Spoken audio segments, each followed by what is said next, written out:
welcome everybody. Today I wanted to introduce to you Bret Weiner, a friend of mine, osteopath on the Osteopathy Australia board, and very, very passionate about sustainable giving.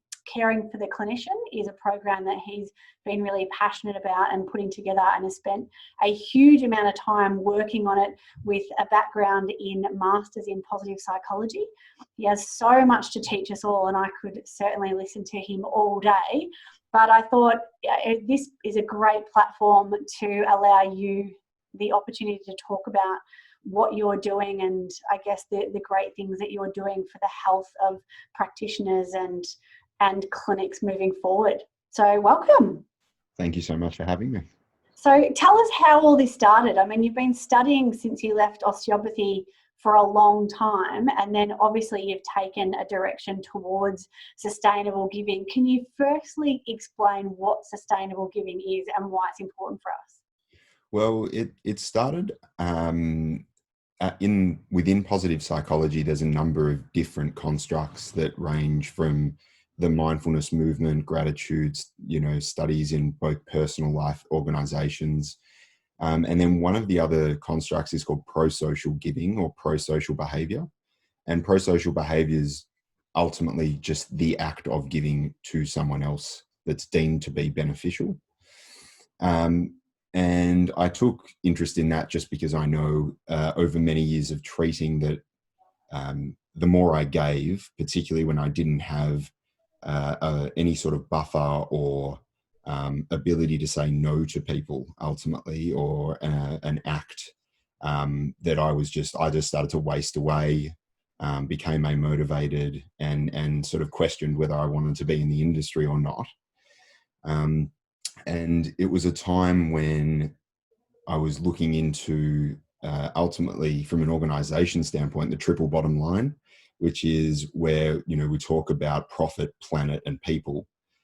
But what a lot of people don't know, when it became a quadruple bottom line, is when someone added this idea of spirituality or purpose. So they started to move towards 4 Ps. And that got me thinking about the idea of a sustainable giving resource. So most of that quadruple bottom line was about sustainable energy. And I felt that, well, we could transfer that to pro-social behaviors within medicine of any kind, any allied health.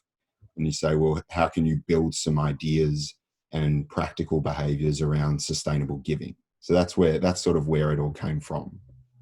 Right. And so we hear about it all the time, burnout in allied health. And we're hearing it more and more consistently. And I guess your program, Caring for the Clinician, puts this front of mind, not only for practitioners, but for clinics themselves and particularly business owners. Why, aside from what you went through yourself that has obviously triggered your passion for this, why is it so important now and in the future? Is this going to get worse? Is this something that we're going to hear more and more about? I think people's self-awareness around their emotional intelligence has risen significantly, and therefore they're paying attention to it more now.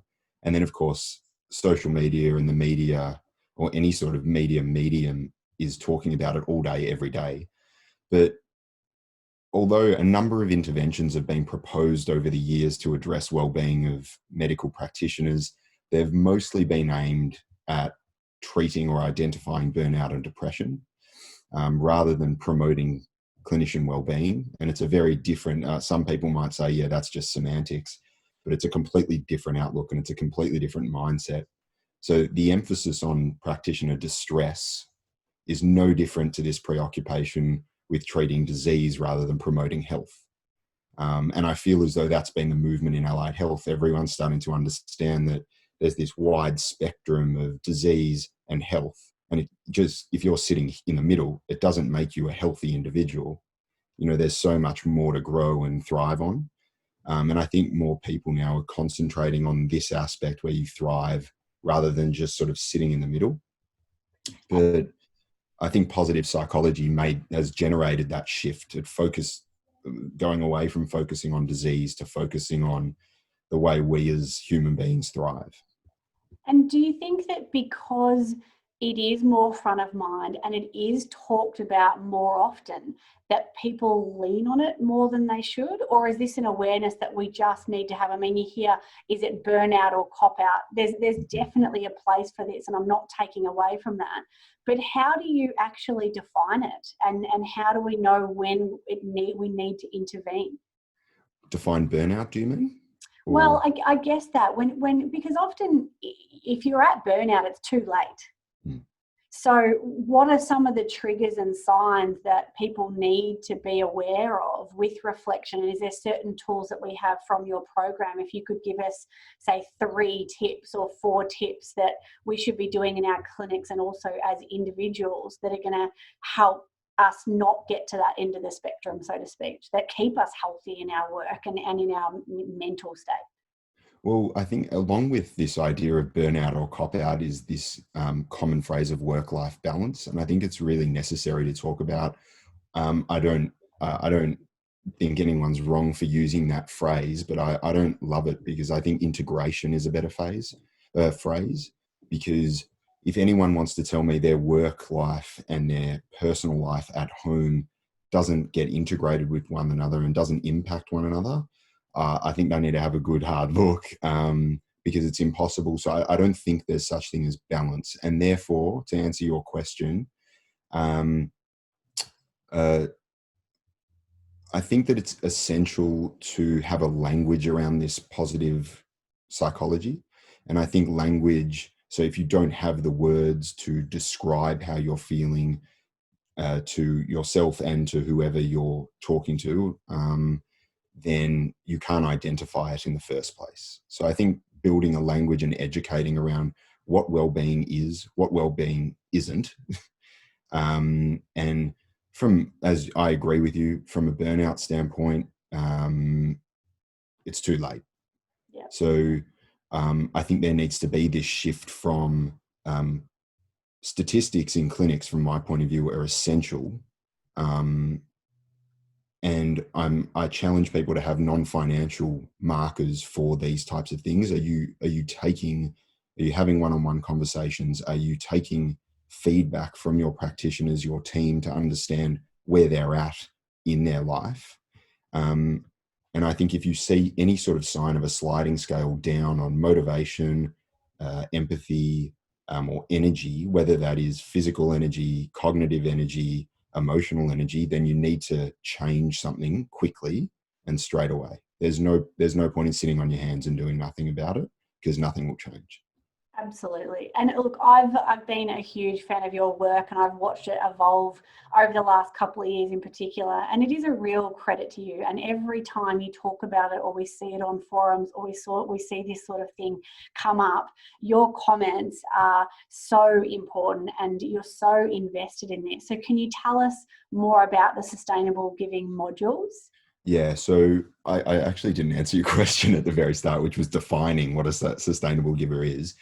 And where this definition came from was a thesis, a study across industry and cross-cultural and all of that sort of stuff. But ultimately, a sustainable giver is someone who's intrinsically motivated to give, as in it's coming from within themselves. There's no extrinsic reward that's driving their giving behavior.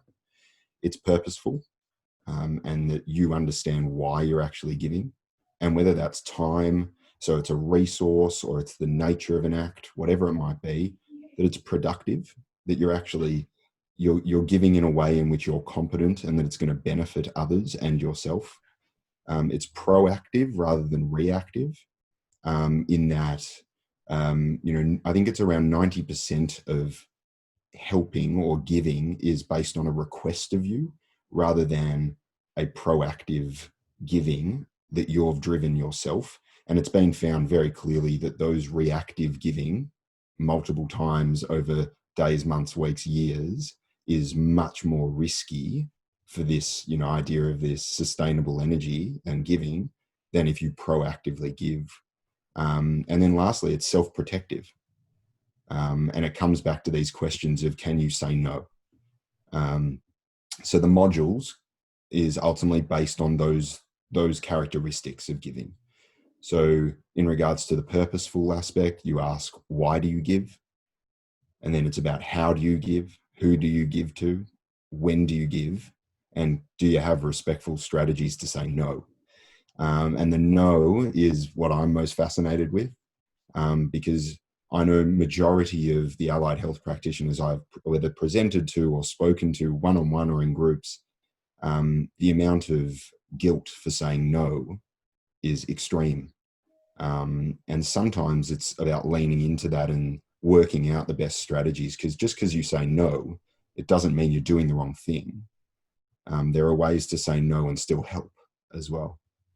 So the modules are mostly there is some pro-social theory stuff, but it's mostly around identifying your default giving behaviors and motivations, and then crafting what is your ideal.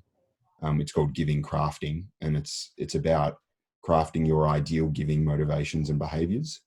And then from there, you can sort of, I guess, create an atmosphere that suits you best. And I'm happy to share that on the forum or on a blog, and people can download it whenever they want and use it. I'm comfortable doing that. Yeah, and look, you are, and we're thrilled to have you as one of our GRX leaders. So we've got all of your links and contacts on the growthrx.com website. So if we can find your work, then you've written a couple of blogs that are worth reading. But I think one of the things that I'm hearing from you here is that this old adage of burnout being laboursome and physical fatigue is not what we're hearing anymore, and that sometimes that burnout can come from the mental load that comes from dealing with patients day in, day out. And my question to you, and one thing that I've had issues with a lot, is these really strong virtues that we hold as health practitioners, one of them being empathy, which I think is really, really important. But the distinguishing factors between empathy and compassion, because by definition, compassion is sharing the pain of somebody else, or by true definition in the Latin terms, it means suffering with. So whilst empathy is putting yourself in the shoes of somebody else and understanding what they're going through, compassion is becoming very in fashion. And compassion is that leadership term at the moment. We should be suffering with people, and that's just, in my eyes, it's multiplying pain. And I think that's where we're getting it wrong. Certainly empathize with patients, but as soon as you start sharing in their pain, I think you've taken it too far a little bit. And that's where you do start to blur the lines and you don't switch off at the end of the day. I'd love to hear your thoughts on that. Yeah, and I mean, people are running, particularly in the US at the moment, these massive seminars on compassionate work. So it's a challenging thing. I agree that it is important to split them completely. They're not together, even though you'll see on articles and blogs, you'll see burnout together with compassion fatigue, empathy fatigue, and they're not the same thing. So what I suggest is empathy is one of the strongest, most pro-social emotions you can have. And then you can, why I like it so much is because it can be a feeling, it can be an action as well. And those two things are really, really powerful in building relationships. And if there's anything around giving, or to say, introduce a new word, generativity, which is something that's been in literature for a long time. And I think we've been so hung up with this physical fatigue that we forget about these emotional aspects of it, which is these empathetic, meaningful relationships, passing on, which is about the giving, passing on your values, your skills, your knowledge to other people, which is this is feeding into the question you asked about you as a practitioner, passing those things onto the patients and leaving your mark in the way in which you want it to be left. And that's enough. And it falls back to saying no from a sustainable giving point of view. It's how can you put up some sort of boundary and say, you know what, that's enough of me now. So this idea of no with the self-protective aspect is essential. Because a sustainable giver is someone who gives to others, but not at the expense of themselves, which falls in with it's not about always about sharing the emotional load. Everyone's got their own challenges out of the treatment room as well, where they have their own emotional load at home in whatever challenges and circumstances their lives are in.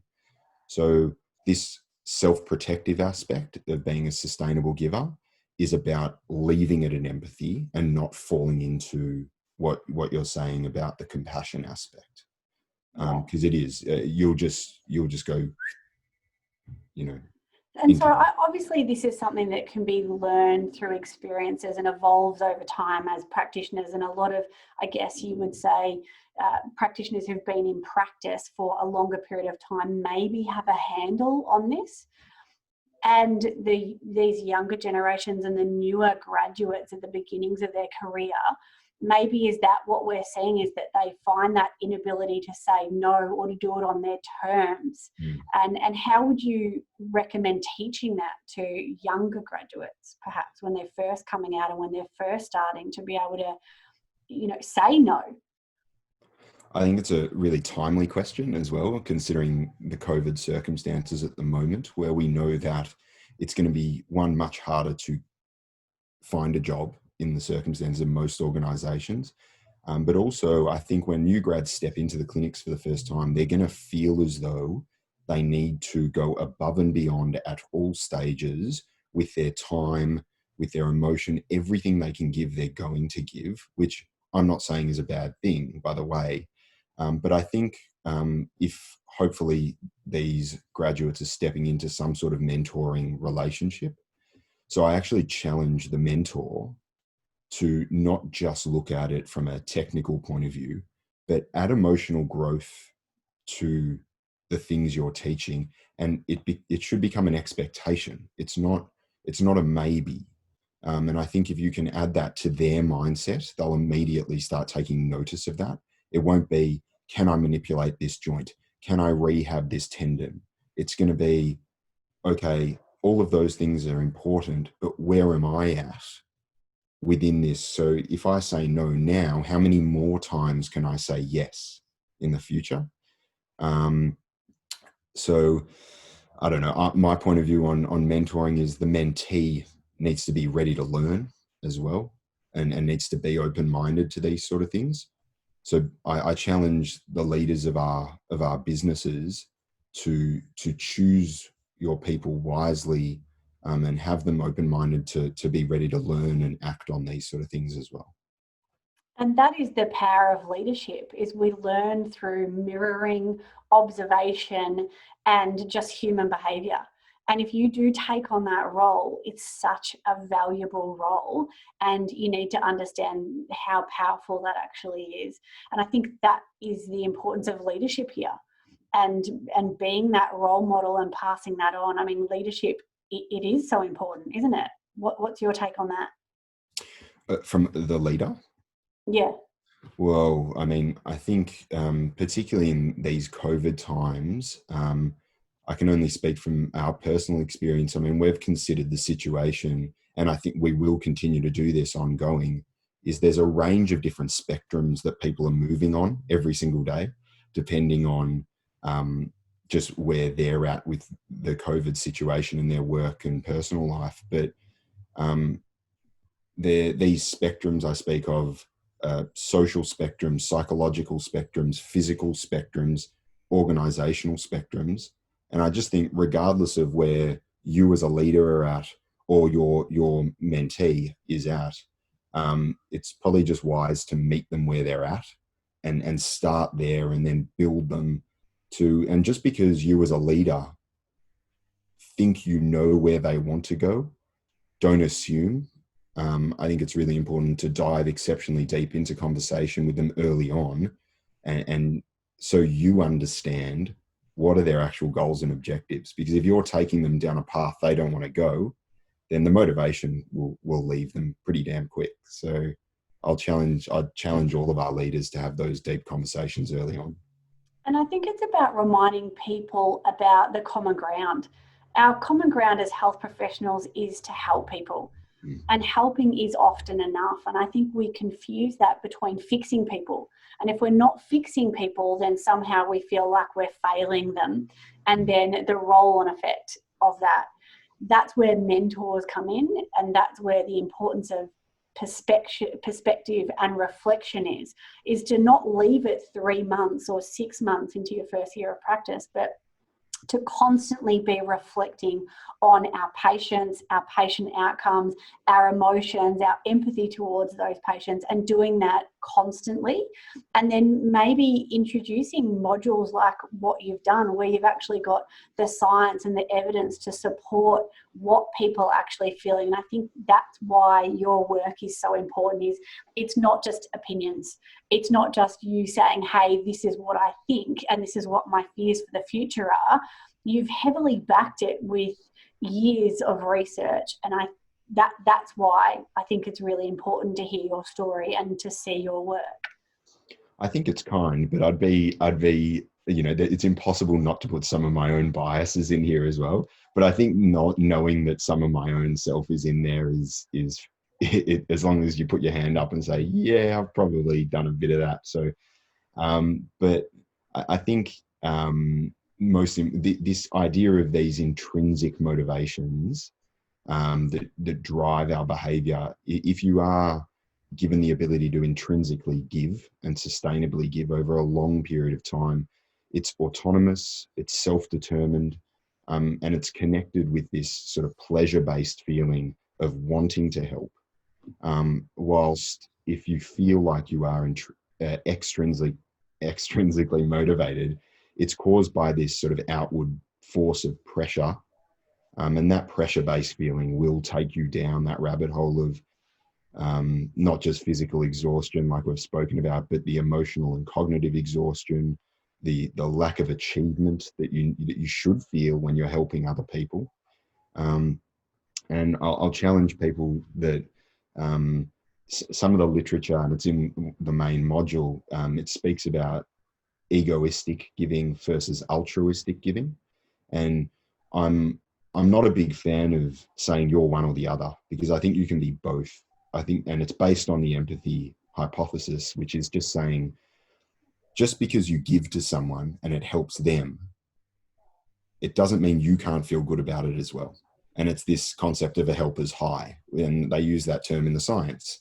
And we know that neuroscientifically, dopamine sparks, adrenaline sparks, oxytocin sparks, all of these things, when you're sharing a giving act with someone, they've benefited, you've benefited. And from my point of view, that's what creates incredible rapport with patients, and family and friends too. But from my point of view, that's how a successful business is built in our field. If you can consistently spark this helper's high with someone receiving a sort of empathetic giving act, then I think you're going to be sustainable and successful in the long term. One of the quotes that I love is that of the musician says of their instrument, it chose me. And I think being in the health industry, we have certain characteristics, attributes and traits that draw us to this helper's high.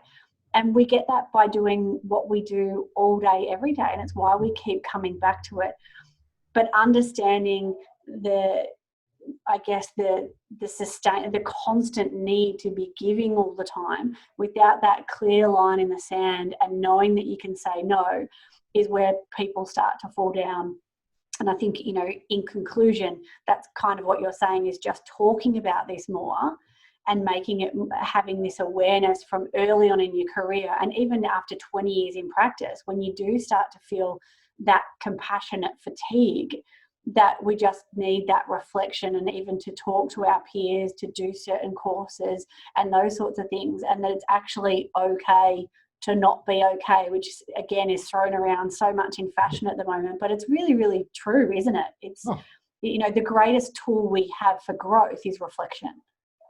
For sure. And just last two things there, carrying on from what you said, it's, there's, in regards to not being okay, as well, is I've found that most allied health practitioners, whether you're 1 year out or 30, they are very hard on themselves, and they have very high expectations of themselves, particularly of much of your audience on GrowthRx, you're going to have high achievers with high expectations of themselves, and they are very competent people. They're very intelligent people. And I'll challenge them all with their self-talk, that whenever the time comes, it's probably most days, where they run into a brick wall and they say, I'm starting to go into that space of, geez, I should have done that better, or I should have done that differently, or that wasn't good enough. Just take a step back for a second, because I can guarantee you that you're not saying that to your family member, to your best mate, to your colleague, to your mentor, to your mentee, whatever it might be. You're not saying it to them, so don't say it to yourself. And I guess the only thing with this sustainable giving is there is only one definite that's come from the research over so many years, and that's the people who do give to others, both empathetically and for themselves, are physically healthier and they live longer. And it's as simple as that.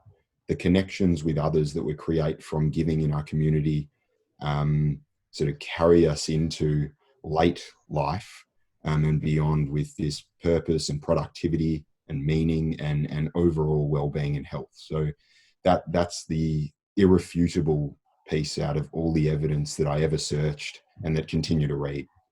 That's probably a message, but I'll leave it there.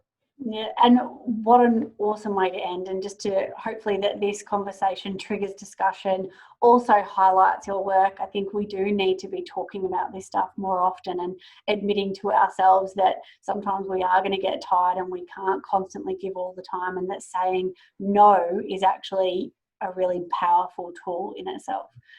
Thank you so much for your time. I could talk to you about this sort of stuff all day, and I do think I would love this to be a catalyst for discussion amongst the group. We're very, very lucky to have you at Osteopathy Australia and your work throughout allied health professionals and your leadership in this area. Thank you so much. No worries. And if anyone does want to get in touch with me, feel free. I'm open to talk and give any sort of resource I can.